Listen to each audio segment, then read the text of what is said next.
Muslim community, and especially the Southern California Muslim community.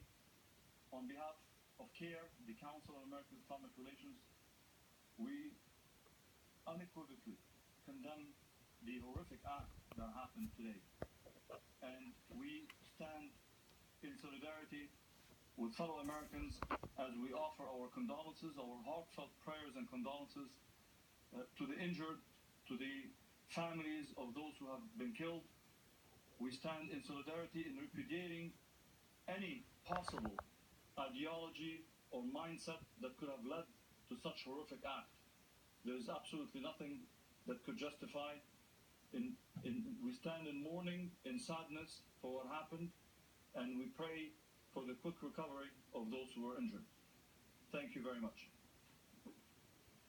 Thank you, Hussam. Next, I would like to invite the Religious Director of the Islamic Society of Orange County, Dr. Muzammil Siddiqui. Good evening. My name is Muzammil Siddiqui. I'm the Religious Director of the Islamic Society of Orange County and the Chairman of the Shura Council of Southern California. Shura Council represents most of the mosques of Southern California from Santa Barbara to San Diego.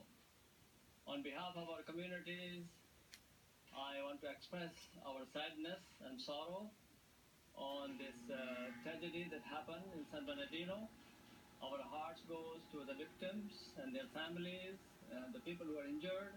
We pray to God to bless them and to give comfort to the people who are in difficulty at this time. We are with them.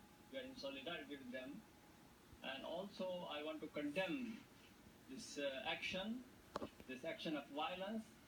It is horrible violence. We have condemned all violence everywhere because human life is precious and we respect and honor the human life.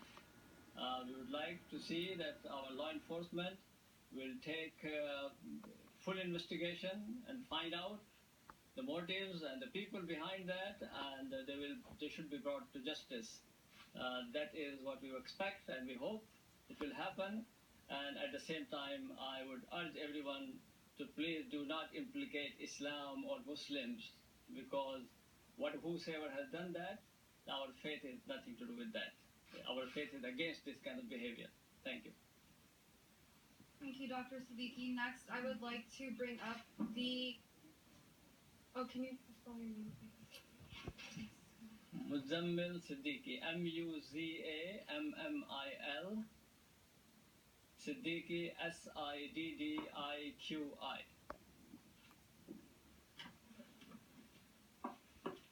Thank you. Next, we would like to bring up the brother-in-law of the suspect, Farhan Khan, to give a few remarks.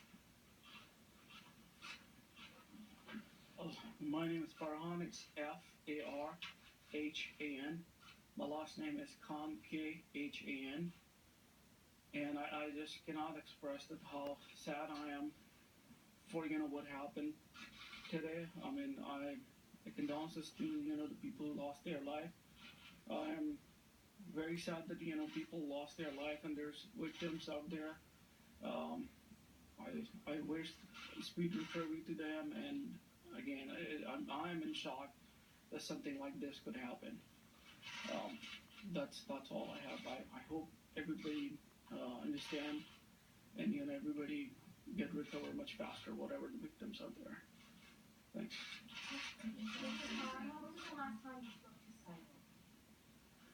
I mean, I spoke to about like a week ago with him. Yeah. You say he's a religious person? I mean, there's no comment. I mean, investigation is going on. You would know what it is. I have no idea. I have no idea. Why would he do that? Why would he do something like this? I have absolutely no idea. I'm in shock myself. A normal person. I had a chance to speak with Mr. Khan before, and he truly doesn't feel he's informed enough, or anyone is informed enough to comment, because we don't know the motives. Is it work, rage-related? Is it mental illness? Is it extreme ideology? At this point, it's really unknown to us, and it's too soon for us to speculate. And he feels comfortable sticking to he chose to be here to share his family's feelings, sadness and sorrow. as all Americans are tonight and today. So let's keep it that way for the time being until more information is available, and he promised to be as available as necessary as more information is available. So thank you for respecting his choice at this point. What kind of guy it was? What kind of person was it?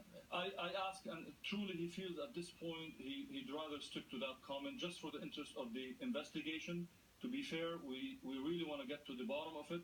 We don't want to undermine the efforts of law enforcement at this point by making any comment that could mislead the investigators or law enforcement. That would be a great disservice done to the victims and their families. So let's respect that for the time being, and we appreciate that from your end. Is your wife, is your brother-in-law's wife the woman who was the second suspect? Can you Tatiana? Can anyone comment on the relationship? At this point, I don't want to say anything. He hasn't been informed. He doesn't know who has been shot. The reason I'm here is, I just wanted to say that I am truly.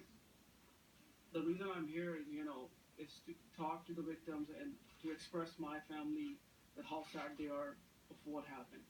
Realistically, that's why I'm here. Don't ask me what he is, what he was doing, how he is. I don't want to get into all this. Please. Did the rest of the family ask you to come home? Is this a concerted effort? Sorry? Did the rest of the family ask you to come to be the spokesperson? Yes. Do they have children together? If it's okay, at this point, I will request if we can just hold off of those questions after the conference. I really appreciate it. Next, we will have Reverend Sarah. He's the brother. So your sister. The suspect's sister. Breaking tonight, we are going to continue to monitor that press conference, but at the moment, we are expecting a different news conference out of California, during which we believe we will learn more from the authorities about the suspects, a possible motive, and clarification from the FBI directly on whether an attack that left 14 people dead is or is not, in fact, the product of terror. Welcome to a live midnight edition of the Kelly File, everyone. I'm Megyn Kelly. First, we want to get you up to speed with events over the past few hours. We want to be very careful about what we report, so here is what we know. Fox News has learned that a man named Syed Farouk is being considered as a possible suspect in this shooting. We are also hearing reports that another suspect has now been named by law enforcement, Tayyip bin Erdogan, a 28-year-old Qatari citizen. This is not confirmed by Fox News yet, but it is being attributed to the police in San Bernardino, California. We'll hear more when they come to the microphones in moments. Now, this comes just hours after law enforcement revealed that two suspects, a man and a woman, were killed in an earlier shootout with the cops. As of this moment, it is unclear if the people killed are the same people who have been named. The dead suspects were tracked down in a neighborhood not far from the crime scene. Police say tips sent them to that neighborhood.